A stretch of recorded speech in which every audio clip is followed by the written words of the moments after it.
안녕하세요, 레드노트예요. 저번 발표회에서 마이크로소프트가 신형 서피스 시리즈들을 많이 공개했는데 기존 서피스에서 많이 못 봤던 것들이나 아니면 제가 서피스에서 많이 기대했던 것들이 좀 변경이 돼서 나왔기 때문에 이러한 점들을 좀 정리해서 오늘 영상을 만들어 보았어요. 서피스가 궁금하신 분들은 제 영상 오늘 꼭 참조해 주시고요. 자, 지금부터 시작하도록 하겠습니다. 서피스 시리즈 중 노트북 라인업을 담당하고 있는 서피스 랩탑 3가 발표가 되었습니다. 이번에는 탑재된 라인업의 CPU가 좀 특이합니다. 13.5인치와 15인치로 나눠져 있는데 13.5인치는 인텔의 10세대 아이스 레이크 쿼드코어가 장착이 되어 있지만 15인치에는 AMD 라이젠 서피스 에디션이 탑재가 된다고 합니다. 13.5인치의 모델은 인텔 코어 i5 쿼드코어와 i7 쿼드코어가 장착이 되며 8GB 램과 16GB의 램, 128, 256, 512, 1TB의 SSD 그리고 윈도우 10 홈 등이 장착이 됩니다. 그리고 15인치 랩탑 3에는 라이젠 5 3580U 그리고 베가 9의 내장 그래픽, 라이젠 7 3780U 그리고 베가 11의 그래픽, 8GB의 램, 16GB의 램, 그리고 128, 256, 512, 1TB의 SSD 그리고 윈도우 10 홈 등이 장착이 된다고 합니다. 라이젠 CPU는 우리가 알고 있는 일반 라이젠 3 2200G 같은 시리즈랑 그런 시리즈라고 생각을 해보면 될 것 같네요.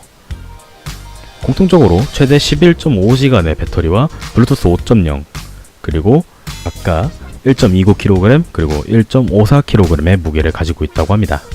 가격은 각각 123,000원 그리고 144만4천원 가량에 시작한다고 합니다. 그리고 마이크로소프트도 대세에 따르는지 코드리스 이어폰 하나를 발표했습니다. 바로 이름은 서피스 이어버드. 굉장히 특이한 디자인의 제품인데 전체적인 사양은 IPX4의 방수를 지원하고 있고 USB Type-C로 충전하며 블루투스 4.1과 4.2가 장착이 되어 있다고 합니다. 블루투스 5.0이 요즘 대세인데 5.0이 탑재되지 않은 거는 좀 많이 아쉽네요. 가격은 약 30만원 가량에 판매를 시작한다고 합니다. 이전 서피스 헤드셋, 무선 헤드셋도 좋은 평가가 많았는데 이번 이어버드는 어떨지 좀 많이 궁금해지는 제품입니다. 그리고 여기부터는 좀 마이크로소프트가 원래 안 했던 그런 제품들이 많이 나왔는데 이번 마이크로소프트의 에어램 칩셋이 탑재된 서피스 X가 발표가 되었습니다. 저희 집에도 에어램 기반의 엔비디아 테그라 무슨 X2였나? 뭐가 장착된 저 서피스 얼티가 지금 액정이 깨진 채로 저기 시체 보건소에 장착이 되어 있는데 그런 옛날 서피스 얼티와 거의 비유사하다고 볼 수 있지만 OS는 윈도우 10 그대로가 들어가 있는 제품입니다. 마이크로소프트와 퀄컴과 함께 제작한 자체 에어램 칩셋이 장착이 되어 있고요. 이름은 마이크로소프트 SQ1이라고 합니다. 다른 모델보다 베젤이 많이 얇고 탈부착이 가능한 키보드에 무선 충전이 지원되는 슬림 S펜을 보관할 수가 있습니다. 기존 서피스 프로에는 옆에서 자석으로 달아서 이렇게 사용하고 그리고 이제 안에 AAA AAA 배터리를 넣어서 사용하는 그런 형식이었는데 이번에는 일반 갤럭시 탭 S6나 아니면 아이패드처럼 이제 무선으로 탁 붙여서 충전하는 그런 펜이 장착이 되어 있다고 합니다. 그리고 에어램 기반이기 때문에 LTE를 내장하고 배터리가 더 오래 간다고 합니다.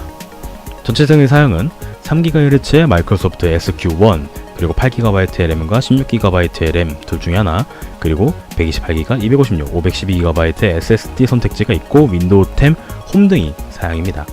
이 친구는 에어램 기반이지만 윈도우 10 풀버전을 그대로 사용할 수 있다라는 장점이 있죠. 최근에 발표된 삼성의 뭐였는지 기억이 안 나는데 그 퀄컴 스냅드래곤 8CX가 들어간 모델과 거의 유사하다고 보셔도 됩니다.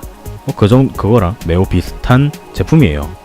물론 우리가 일반적으로 사용하는 CPU랑은 많이 성능 차이가 있을 수 있습니다. 이건 나중에 제가 자세히 얘기하겠지만 어쨌든 에뮬레이터 방식으로 돌리는 거기 때문에 큰 사양을 기대할 수는 없겠지만 기존 서피스 라인업보단 좀 저렴하겠지 싶었는데 가격이 999달러부터 시작합니다. 우리나라 돈은 약 120만 3천원 가량부터. 제2의 서피스 얼티가 되진 않겠죠. 그래도 디자인 자체나 이런 라인업의 새로운 라인업은 언제나 환영이니까요. 나와보면 알겠죠. 리뷰를 참고해봐야겠어요. 제가 아까 말씀드렸듯이 정말 특이한 제품이 많이 나왔다 했는데 우리가 서피스가 접힌다면 이런 식으로 나올 거다 하는 것들이 진짜 나왔습니다. 바로 듀얼 디스플레이가 장착된 서피스 네오입니다. 여기도 폰 듀얼이네요. 이 친구는 태블릿 모델이에요. 키보드를 장착할 수 있고, 키보드를 장착하면 저기 에이수스에서 발표된 노트북과 매우 유사한 형태로 변하게 됩니다만은 뭐 어쨌든간 서피스 X에서 장착되었던 슬림펜과 키보드를 부착할 수 있다라고 하고요. 키보드를 뒤집으면 일반 노트북처럼 남는 공간을 트랙패드처럼 사용할 수 있다라고 합니다.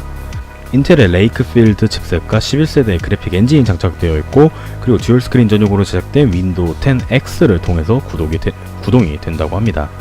굉장히 기대되는 제품인데 내년 말에 출시가 될 예정이고, 가격은 아직 정확하게 나오지 않았습니다.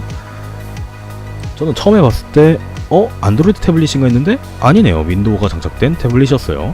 상당히 기대가 되는 제품이고요. 그리고 또 비슷한, 형제 같지만 다른 조그만한 모델이 나왔습니다. 우리가 서피스 폰이라는 제품을 매우 기다려왔습니다. 윈도우 모바일이 망하고 서피스 라인업을 이용한 윈도우 폰이 나오면 정말 개쩔겠다 하면서 여러 루머가 나왔던 짤들이 있었는데, 거기 중에서 하나랑 매우 유사한 디자인으로 정말 서피스 폰이 나왔어요. 정식 명칭은 서피스 듀오. 양쪽에 5.6인치의 디스플레이가 장착이 되어 있고 360도 힌지를 통해서 여러 자세로 돌릴 수 있다고 합니다. 그리고 마이크로소프트답지 않게 웬일로 구글의 안드로이드가 장착이 되어 있고요. 스냅드래곤 855의 사양은 확정되지 않았고, 이 친구도 서피스 듀오 네오와 함께 내년에 출시가 될 예정이라고 합니다. 정말 우리가 생각했던 그런 디자인의 핸드폰이죠. V50과 컨셉이 비슷하다면 비슷한데, V50은 그래도 탈부착이 가능하지만 이 친구는 탈부착이 불가능하고 외부 디스플레이가 없다는 점이 좀 상당히 흠이라는 분들이 꽤 많았어요. 저도 그렇게 생각하고요.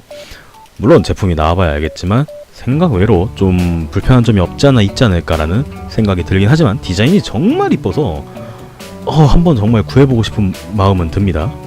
정말 해줬으면 좋겠습니다. 제발. 그리고 우리 메인 친구죠. 서피스 프로 7.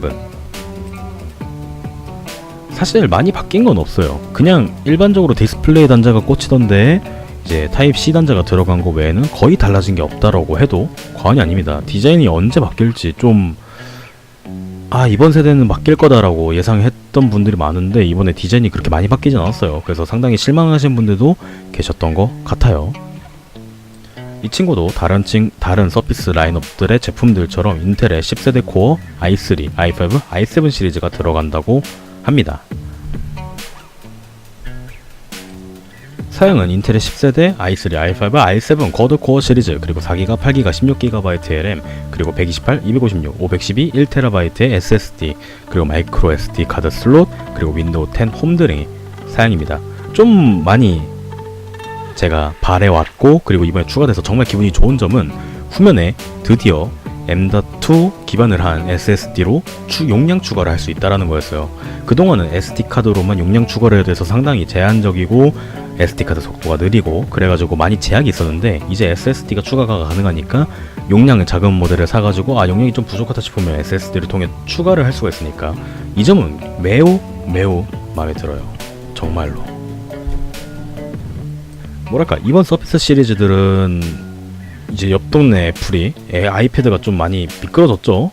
재활용의 끝판왕을 보여주고 있어서 그 자리를 약간 이제 꿰차는 게 아닐까. 이제 우리도 서피스 왕창 사업 진짜 완전 넓힐 거다, 약간 이런 힘찬 느낌이었어요.